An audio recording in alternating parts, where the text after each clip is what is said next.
आप देख रहे हैं टीएनबी। नमस्कार, टीएनबी में आपका स्वागत है।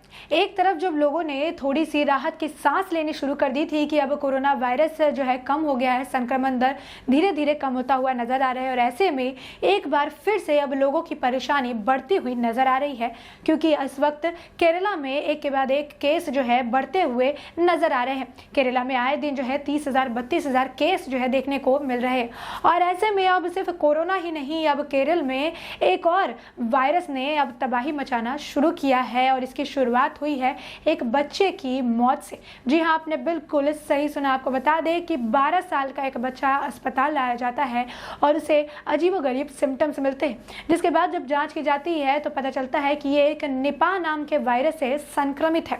इसके साथ ही बच्चे को रात में घबराहट होती है और आज सुबह 5 बजे उस बच्चे की मृत्यु हो जाती है। इसके साथ साथ और 2 हेल्थ वर्कर जो है वो भी इसी वायरस से संक्रमित पाए जाते हैं। आपको बता दें कि केरल में इस वायरस का कहर जो है 2018 में एक बार देखने को मिला था, उसके बाद 2019 में देखने को मिला था। उस वक्त इसके मामले में जो है बढ़ा था, उसके बाद उसमें ज़्यादा इजाफा देखने को नहीं मिला था और उसके बाद ये ख़त्म हो गया था।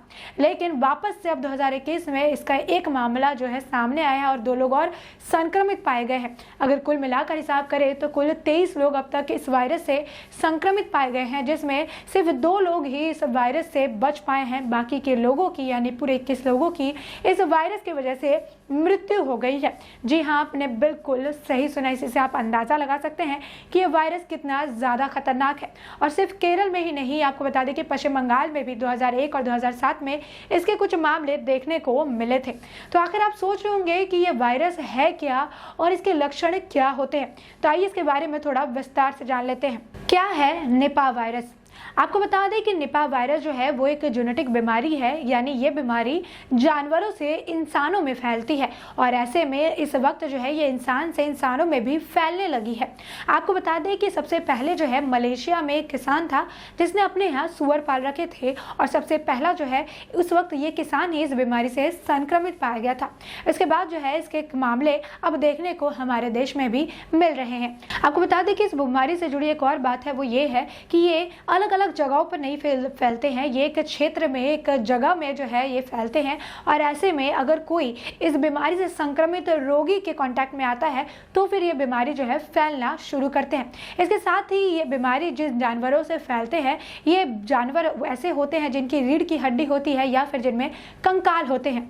यही जो जानवर होते हैं ये इस बीमारी को इंसानों में फैलाते हुए नजर आते हैं और अब इंसानों से भी ये बीमारी इंसानों में फैलने लगी है। तो आइए इसके बारे में ये भी जान लेते हैं कि आखिर इस बीमारी के क्या लक्षण हैं। क्या है निपाह वायरस के लक्षण? आपको बता दें, अगर कोई व्यक्ति इस बीमारी से संक्रमित होता है, इस वायरस से संक्रमित होता है, तो शुरुआत में उसको गले में खराश, सिर दर्द, मांसपेशियों में दर्द, बुखार जैसे जो सिम्टम्स है देखने को मिलते हैं। लेकिन अगर वो सिम्टम्स और ज़्यादा विकसित होते हुए नजर आते हैं, यानी इन लोगों में जो है आपको देखेंगे कि कई लोगों को दौड़े भी पड़ने लगते हैं, इन लोगों को जो है चक्कर भी आने लगते हैं और एंसेफ्लाइटिस जो है इनसे भी ये जो है ग्रसित हो जाते हैं। और ऐसा ही नहीं, अगर ये गंभीर रूप से हो जाए तो एक व्यक्ति जो है 24 से लेकर 48 घंटे के अंदर कोमा में चला जा सकता है। ये वायरस जो है 4 से लेकर 14 दिन तक आपके बॉडी में एक्टिव रहते हैं। तो ये सारे जो लक्षण हैं, ये लक्षण अगर आपको दिखाई दे तो आपको जल्द से जल्द डॉक्टर के पास जाने की ज़रूरत है। तो आइए इसके बारे में थोड़ा और विस्तार से जानते हैं और ये जान लेते हैं कि आखिर ये फैलता कैसे है, कैसे फैलता है निपाह वायरस। आपको बता दें कि WHO ने एक रिपोर्ट सामने लाई जिसमें उन्होंने कहा कि ये जो बीमारी है ये सुअरों या फिर ऐसे चमगादड़ जो कि फल खाते हैं उन फलों से फैलती है। फलों के उत्पादन से, जैसे खजूर के रस का सेवन करने से भी ये बीमारी जो है देखने को मिलती है, क्योंकि ये ऐसे फल होते हैं, ये ऐसे कुछ फल देखने को मिलते हैं जिसका सेवन जो है चमगादड़ करते हैं या फिर जिस पर जो है ये फल दूषित पाए जा सकते हैं। आपको बता दें कि ऐसे फल जो कि चमगादड़ के लार, पेशाब या फिर मल की वजह से दूषित हो जाते हैं, तो अगर ऐसे फल का कोई सेवन कर लेता है तो उनमें ये वायरस जो है देखने के लिए मिलता है। तो ऐसे में अब आपने जान लिया कि आखिर ये जो वायरस है ये किस तरीके से फैलता है। तो ऐसे में अब इसका क्या निवारण है, इसके बारे में भी आइए थोड़ा विस्तार से जान लेते हैं कि किस तरीके से इस वायरस से बचा जा सकता है।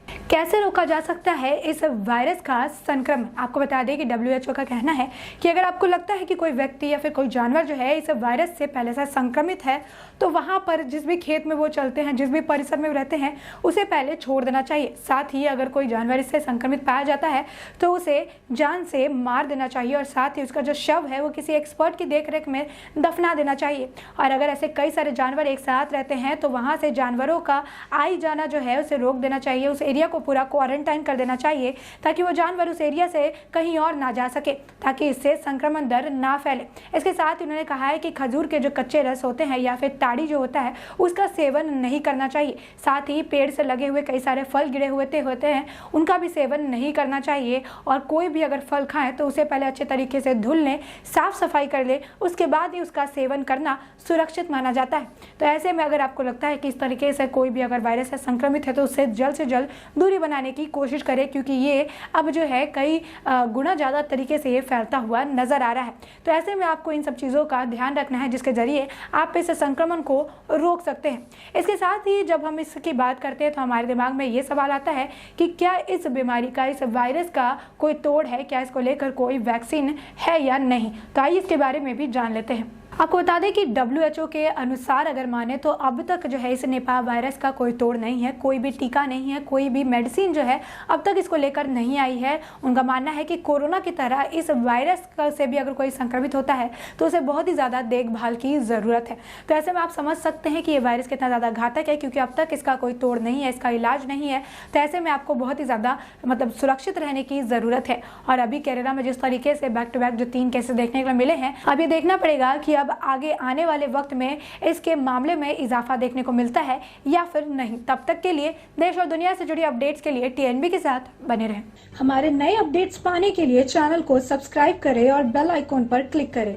साथ ही आप हमारे वीडियो को लाइक एंड शेयर करना ना भूलें।